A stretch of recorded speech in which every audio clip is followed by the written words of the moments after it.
buongiorno a tutti gli ascoltatori. Allora, dove ti trovi in questo momento, Alessandro? Sono nel mio ufficio in Piazza dei Ferrari e confermo quello che hai appena detto, è una bellissima giornata di sole.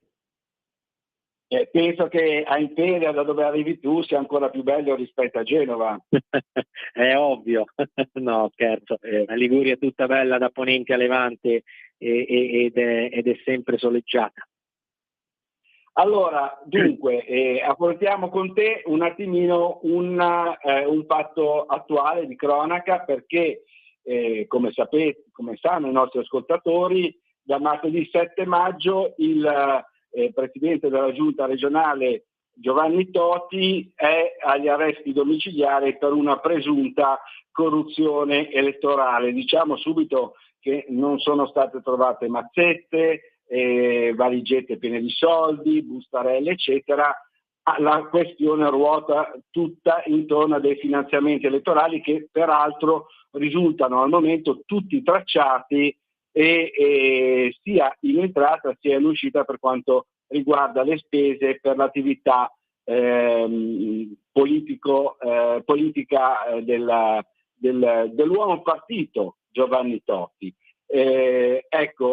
Dicevo un fatto di attualità perché l'altro giorno c'è stato un incontro nella sua villetta di Amelia, villetta di famiglia di Giovanni Toti, con i rappresentanti della giunta regionale, tra cui appunto il nostro vicepresidente e attuale presidente ad interim Alessandro Piana. Ecco, io ti volevo chiedere se hai già scritto sui giornali di questo incontro.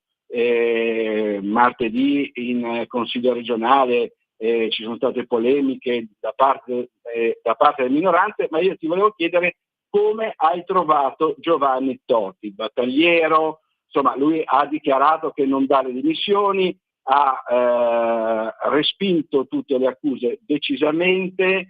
In realtà dal punto di vista giudiziario, per quello che sono riuscito un po' a leggere dalle agenzie, un po' tra le mie fonti, eccetera, c'è molto poco, ecco, la sostanza è quello che c'è, secondo me, è a favore di Toti. Ecco, tu come hai trovato il presidente della giunta regionale?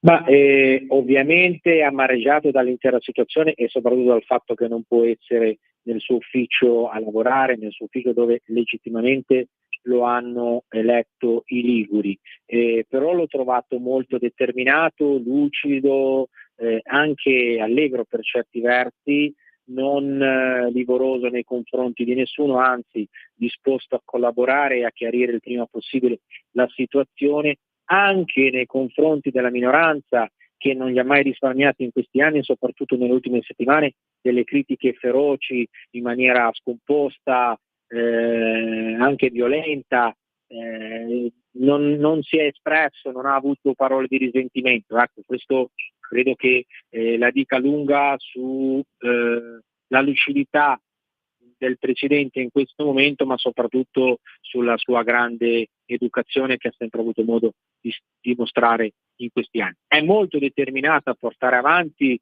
un programma politico ambizioso, importante, che ci ha consentito in questi anni di portare sul territorio ligure dei risultati altrettanto importanti e tangibili sia per il territorio che per i liguri, e soprattutto a rispettare quel cronoprogramma per quanto riguarda ovviamente la messa in cosa, ma soprattutto l'avvio, ma soprattutto alla fine di infrastrutture fondamentali per lo sviluppo socio-economico del nostro territorio.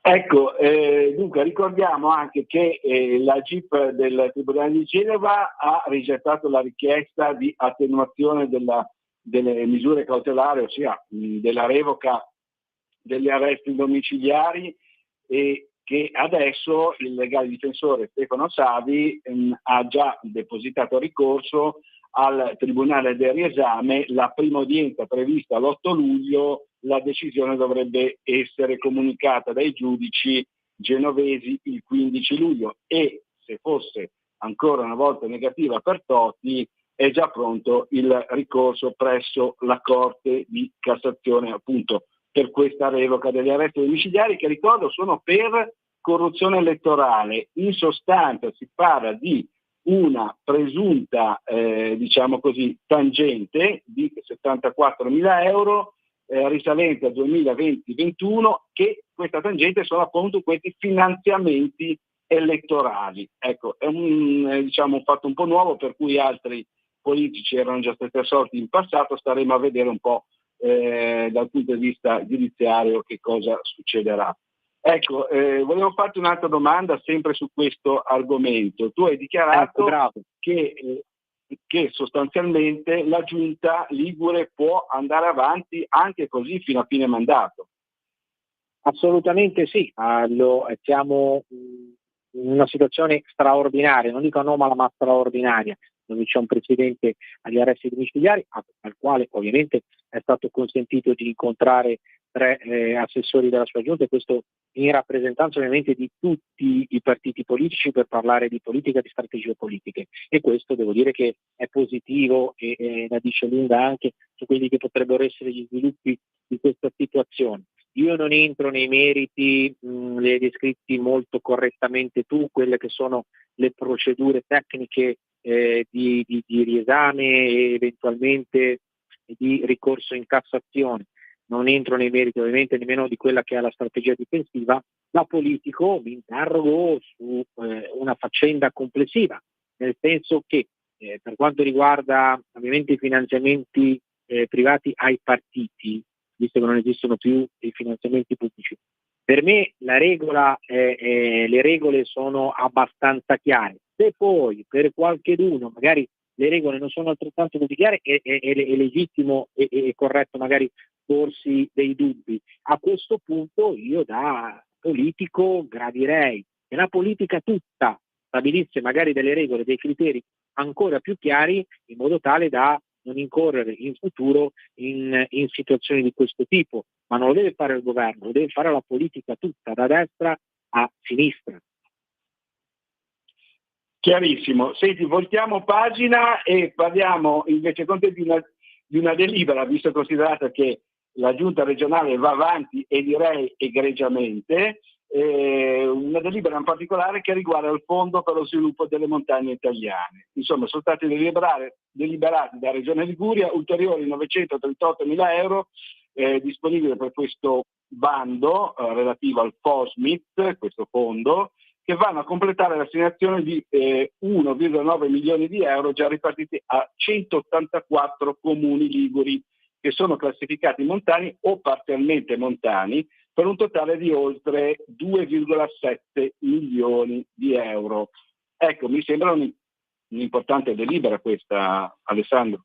Assolutamente sì, permettimi Fabrizio di ringraziare ovviamente il governo per la grande attenzione che ha per le zone montane d'Italia. Non dimentichiamoci che l'Italia, pur essendo una penisola che si affaccia proprio nel bacino del Mediterraneo, è caratterizzata dall'arco appenninico e dall'arco alpino. Consideriamo che la Liguria forse è l'unica che ha queste due caratteristiche intrinseche nel proprio territorio. Noi siamo sia appenninici che alpini e siamo l'unica regione. Quindi particolarmente gradito questo stanziamento che tutti gli anni vengono erogati ai comuni montani. Devo dire che noi abbiamo sbloccato quelli che erano i fondi dell'annualità 2022, quindi una parte, come ricordavi correttamente te, sono stati dati a pioggia a tutti i comuni per quegli interventi ordinari di pulizia, regimazione e messa in sicurezza. Una parte di 937.000 euro sono stati messi a bando per dei bandi specifici che hanno un valore economico che va minimo da 50.000 a massimo di 150, per fare degli interventi strutturali un po' più complessi e completi. Tieni presente che noi ci riferiamo adesso all'annualità 2022, sbloccheremo scorrendo la graduatoria anche i fondi del 2023 appena avremo la possibilità, quindi ulteriori 2 milioni e mezzo di euro e successivamente anche i fondi del 2024. Quindi è facile presupporre che questa dotazione finanziaria di 937.000 euro di partenza possa diventare di 4-5 milioni di euro scorrendo la graduatoria. I sindaci sono molto contenti, domani in ANCI avremo una conferenza stampa dove spiegheremo ulteriormente tutti i criteri e l'importanza di questo bando. A loro dico ovviamente di presentare dei progetti, perché è presumibile pensare che riusciremo a finanziare tantissimi comuni. Benissimo, allora il nostro tempo di discussione con te purtroppo è finito, poi ci risentiremo chiaramente in un'altra occasione qui su Radio Libertà. Ti ringraziamo, ti auguriamo buona giornata e buon lavoro. Ciao Ale. Grazie, buon lavoro anche a voi e grazie per il lavoro che fate. Grazie ancora al nostro presidente ad interim di Regione Liguria, Alessandro Piana. E adesso passiamo al secondo ospite della mattinata, che è il nostro vice capogruppo regionale Sonia Viale, che dovrebbe essere in commissione ma forse si è liberata per essere qua in diretta su Radio Libertà. Abbiamo già la Sonia in linea?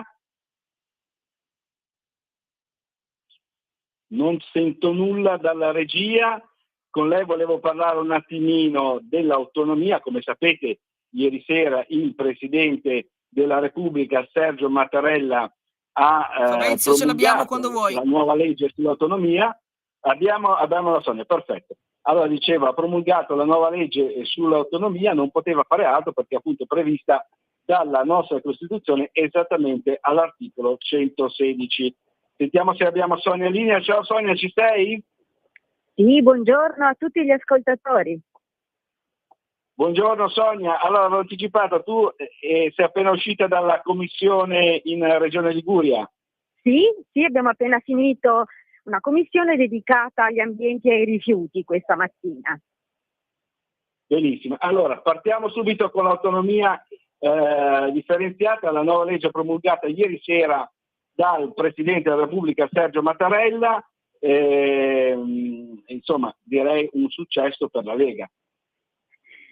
Sì, una gioia e la concretezza soprattutto, perché questo è un percorso avviato decenni fa, un percorso di ammodernamento del nostro paese nella direzione auspicata anche dai padri costituenti, quindi non stiamo parlando di invenzioni ma di un solco tracciato da chi aveva già tanti anni fa a cuore un'Italia che fosse rispettosa delle varie realtà autonomiste, ovviamente in un'Italia una indivisibile, ma che rispecchiasse le differenze e in base alle varie differenze valorizzare sia gli aspetti positivi e attribuendo una maggiore responsabilità alla parte politica, stimolare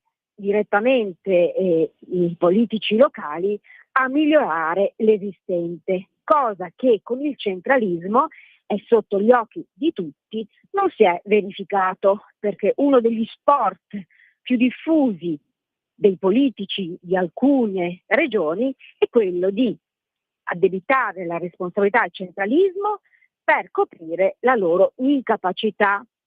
Ed è anche per questo che molti politici sono ostili al concetto di autonomia, perché li metterebbe a nudo di fronte all'opinione pubblica.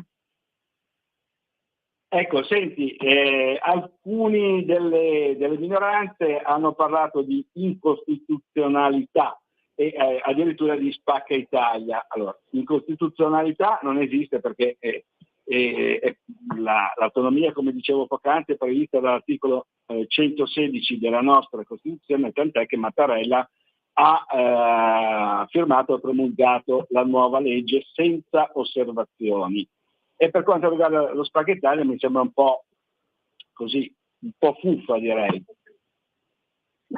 Se vogliamo riavvolgere il nastro possiamo dire che è stato il centro-sinistra che non fece una riforma costituzionale adeguata, precisa, corretta, tant'è che dopo il 2001 i conflitti di attribuzione tra Stato e Regioni si sono moltiplicati e quindi diciamo che loro, che sono sempre i primi della classe, in quel caso non licenziarono un testo alla prova, no, di tante critiche, di tante, insomma. Quindi dato atto però che questa riforma c'è e per fortuna in qualche modo si è avviato il percorso dell'autonomia sulla base della riforma costituzionale del titolo quinto, oggi siamo arrivati ad una legge ordinaria, grazie al straordinario lavoro del ministro Calderoli, a individuare il percorso per arrivare all'autonomia sancita dalla Costituzione. Ogni regione in questo momento quindi ha la possibilità di decidere, per cui se le regioni di sinistra non vogliono avviare e chiedere competenze, nonostante lo abbiano fatto, tipo la regione Emilia-Romagna qualche anno fa, e non lo faranno, i cittadini avranno modo di vedere che nelle regioni amministrate dal centrodestra questo percorso viene avviato e sicuramente porterà vantaggi territoriali nel rispetto sempre dei LEP, perché questo è un punto irrinunciabile, cioè ci sono alcuni diritti che devono essere garantiti in tutte le parti del paese, indipendentemente dal fatto se vi sia stato un percorso di autonomia o meno da parte della regione.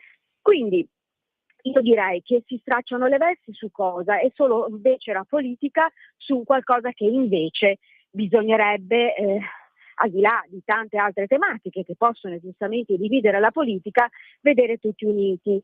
Ma si sa che il centro-sinistra le cose immagina solo di farle bene quando lei è al governo, quando loro non ci sono ovviamente si mettono di traverso. Io mi ricordo qui in Regione Liguria che seguì come assessore tutto il percorso quando ancora l'idea nel paese era quello di non avere necessità di avere una legge ordinaria, ma secondo un orientamento prevalente si poteva applicare direttamente la riforma costituzionale. Mi ricordo che il ministro Boccia, PD, venne in Regione Liguria a sostenere il percorso che stavamo portando avanti con l'individuazione delle materie, con tutti i tavoli di lavoro che io feci, con tutte le stakeholder cosiddetti della Liguria, ma le organizzazioni sindacali, le camere di commercio, industriali, Confindustria, e alla presenza sempre dell'opposizione che partecipò ad ogni tavolo di lavoro. Quindi diciamo che in qualche modo io mi auguro che i cittadini non si facciano distrarre da questo atteggiamento del centro-sinistra che è completamente contraddittorio rispetto alla loro azione precedente. Io sto leggendo con curiosità le interviste di Bonaccini che giustifica il perché sarebbe contrario a questa riforma, ma mi stupisco perché insomma comunque viene riconosciuto come almeno come amministratore una persona dotata di buon senso. Ecco, in questo caso penso che stia veramente con le unghie, no, su un vetro, no?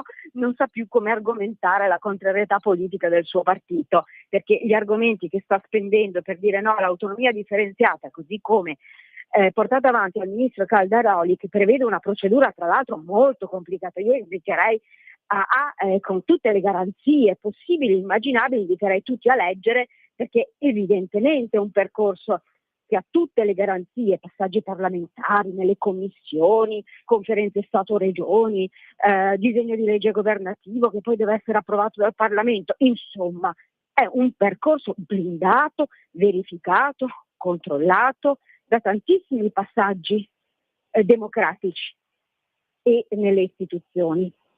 Quindi noi siamo pronti anche in Liguria, questa è la sintesi per partire.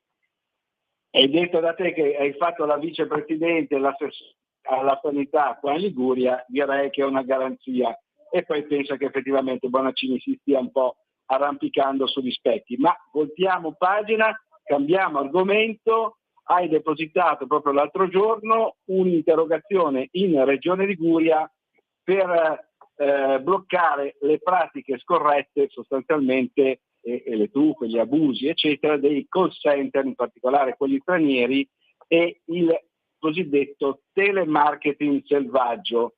Ecco, purtroppo ogni giorno noi siamo vittime di telefonate non desiderate. Questo riguarda i liguri, riguarda un po' tutti gli italiani, purtroppo. Ma sì, io penso che insomma siamo tutti bersagliati minimo 2 volte al giorno da telefonate che compaiono sul display con un numero che sembra un cellulare italiano.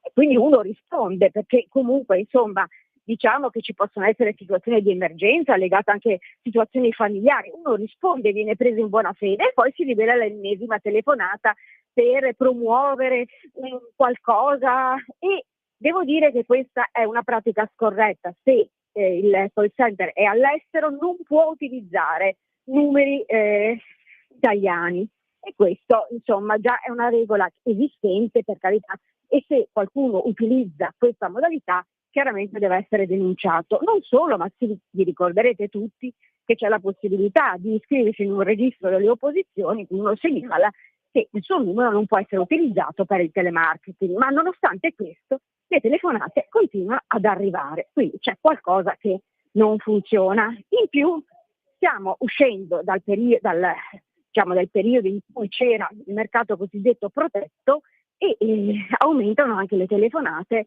da parte di chi propone maggiore tutela uscendo dal mercato protetto. Ovviamente sono aziende private del mercato del settore, e pensate, un anziano riceve una telefonata nel quale viene comunicato che sta uscendo dal mercato protetto, immagina che questo significhi minore protezione rispetto a tariffe. Invece è semplicemente una dicitura tecnica, termina un sistema per entrare nel mercato libero, ma questo non significa minore protezione.